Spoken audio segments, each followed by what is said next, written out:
छात्रों, हम प्रश्नावली 6.1 के प्रश्न 2 का पहला प्रश्न बताए थे। 2, 3 और 4 इसी प्रकार से मैंने हल करने के लिए कहा था।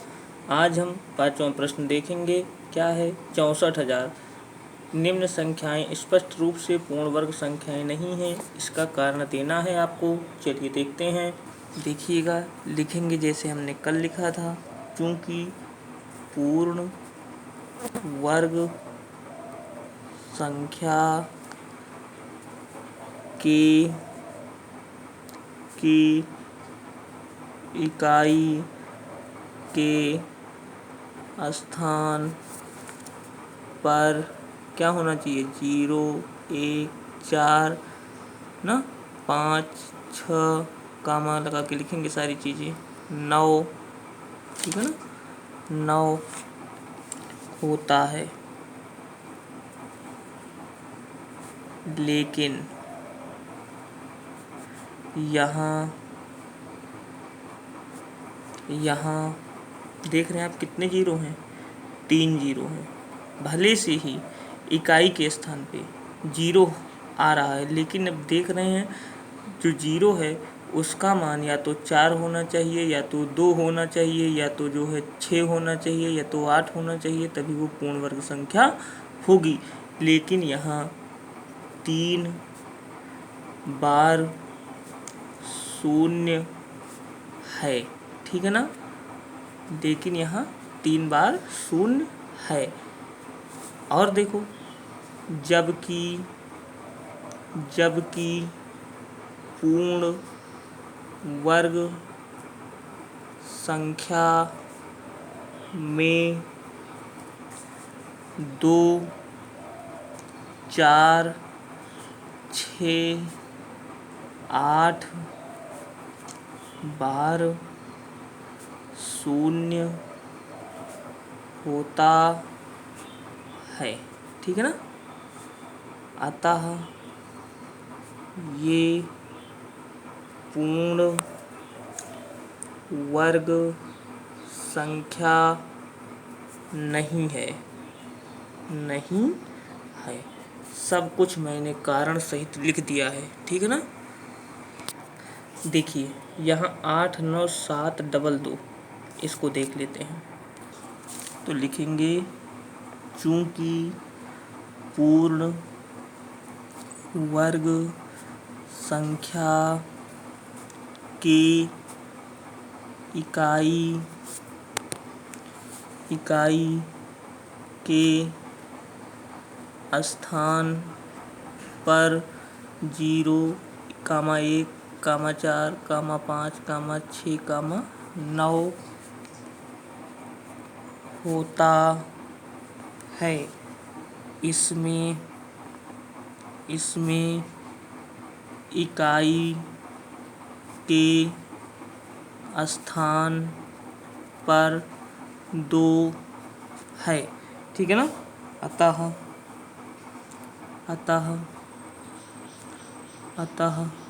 ये पूर्ण वर्ग नहीं है। सारे कारण सहित मैंने लिख दिया है। अब आप यहाँ पे देखेंगे 7वां, ठीक है ना। 2,22,000 आप देख रहे हैं 3 जीरो है, जैसे यहाँ 64,000 में था। सेम वही लिखना है जो 64,000 में लिखना है, ठीक है ना। यहाँ पे क्या है? 50, 50, 50। आप देख रहे हैं लास्ट में 1 जीरो है। होने कितने चाहिए? 2, 4, 6 और 8। तो सेम जैसे मैंने वहाँ पे लिखा है लिख देंगे। वहाँ पे 3 बार 0 था, तो यहाँ 1 बार 0, बाकी चीज़ें वही लिखनी है, ठीक है ना। चलिए अगला प्रश्न देखते हैं। तीसरा, निम्न संख्याओं में से किस संख्या का वर्ग विषम संख्या होगा? 431। देखिए इसमें लिख दीजिएगा, इसमें इकाई का अंक 1 है, जो क्या है? विषम है। ठीक है ना, जो क्या है? विषम है। अतः इस संख्या का वर्ग विषम होगा। ठीक है ना। कैसे कोई पूछेगा, क्योंकि एक का वर्ग एक ही होगा जो कि विषम है। ठीक है ना। चलिए दूसरा देखते हैं। दूसरा क्या है, 2826। यहाँ पे लिखेंगे इसमें इकाई का अंक 6 है जो क्या है, सम है। ठीक है ना। अतः इस संख्या का वर्ग क्या होगा, सम होगा। ठीक है ना। इसी प्रकार से आपको लिखना है, सम है तो सम वर्ग होगा, विषम है तो विषम वर्ग होगा। जैसे यहाँ पे इकाई के स्थान पे 9 है तो ये क्या है, सम है विषम है, विषम है तो इसका भी वर्ग क्या होगा, विषम होगा।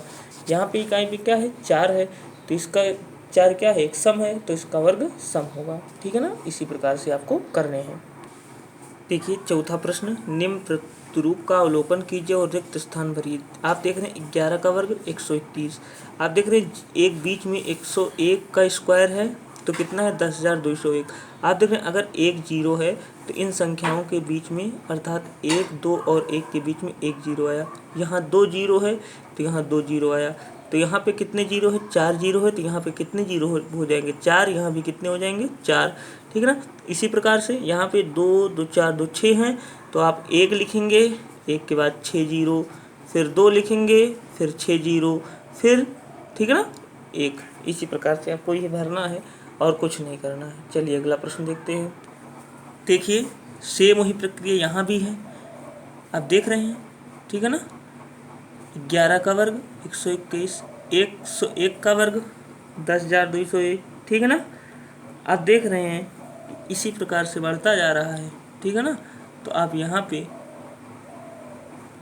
उसी प्रकार से भर लेंगे, कोई दिक्कत नहीं होनी चाहिए। ठीक। चलिए अगला प्रश्न देखते हैं। दिए गए प्रतिरूप का उपयोग करते हुए लुप्त संख्याओं को प्राप्त कीजिए। देखिए 1 का स्क्वायर प्लस 2 का स्क्वायर प्लस 2 का स्क्वायर बराबर 3 का स्क्वायर। आप ध्यान दीजिएगा यहाँ पे देखेंगे कि 2 का स्क्वायर 2 दूनी 4 प्लस 4 प्लस 1 अर्थात 4, 4, 8, 1, 9 और 3 का वर्ग भी 9 ही होता है। देख रहे हैं। फिर 2, 3, 6 यहाँ पे है। ठीक है ना। अर्थात 2 दूनी कितना होता है, 4 और 3 त्रिक का 9, 4 13 और 6 छंग 36, 36 13 49 तो 7 सता 49। सेम इसी प्रकार से यहाँ पे भी है, 3 है, 4 है और 12 है। इसका वर्ग बराबर किसके है, 13 के है। अब यहाँ पे 21 का वर्ग है। 21 का वर्ग कितना होता है, 441। तो यहाँ 5 हम 25, 4 चौक 16। ठीक है ना। अब यहाँ पे 16 और 25 कितना हो जाएगा, 41। ठीक है ना। तो यहाँ 20 का वर्ग 400 हो गई, अर्थात यहाँ पे 20 का वर्ग भर दिया जाएगा। और उससे भी आसान तरीका मैं बता दूं आपको, तो आप देख रहे हैं ये तो सरल तरीका, मतलब जो बेसिक कॉन्सेप्ट है उससे था।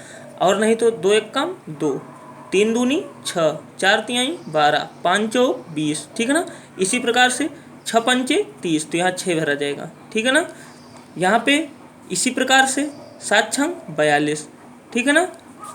और यहाँ पे तो यहाँ पे आप देख रहे हैं अभी तक 3 चौक 12 और 1 13 का वर्ग आगे बराबर करके 1 जोड़ के वर्ग लिख दिया तो 7 छंग 42 यहाँ भरा जाएगा और यहाँ 42 1 43 भर दिया जाएगा। ठीक है ना। चलिए यहाँ पे देखते हैं, योग संक्रिया किए बिना योगफल ज्ञात कीजिए। 1 धन 3 धन 5 धन 7 धन 9। आपको यहाँ पे योग नहीं निकालना है, योग संक्रिया किए बिना ही निकालना है योग।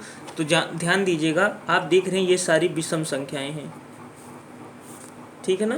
कैसी संख्याएं हैं, विषम संख्याएं हैं। ठीक है। और विषम संख्याओं में कितनी संख्या, 1 2 3 4 5। तो यहाँ पे जितनी संख्याएं हैं उसका वर्ग कर देना है आपको, अर्थात 5 का वर्ग कितना हो जाएगा, 25। ठीक है ना। दूसरा देखेंगे 1, और वास्तव में इसका योग करके भी देख लीजिए आप। तो देखो 3 1 4 5 9 9 18 18 7 25 ही होगा। ठीक है ना। एक यहाँ पे देखिए 1 2 3 4 5 6 7 8 9 10 10 संख्याएं हैं तो बराबर 10 का स्क्वायर और बराबर 10 दहम्मा 100। ठीक है ना। इस प्रकार से आपको करना है। इसके लिए एक फार्मूला या समझिए आप मेथड है कि एक प्राकृतिक संख्या n का वर्ग पहली n विषम संख्याओं के योगफल के बराबर होता है। ठीक है ना, अर्थात जितनी भी विषम संख्याएं हैं शुरू से लेकर, जैसे यहाँ पे 1 2 3 4 5, तो 5 हैं, तो जो इसका वर्ग होगा वही इसका योगफल भी होगा। ठीक है ना। चलिए इसी प्रकार से तीसरा आप कर लेंगे। फिर क्या है, 8वें का पहला 49 को 7 विषम संख्याओं के योग के रूप में लिखिए। जैसे इस रूप में लिखना है, 49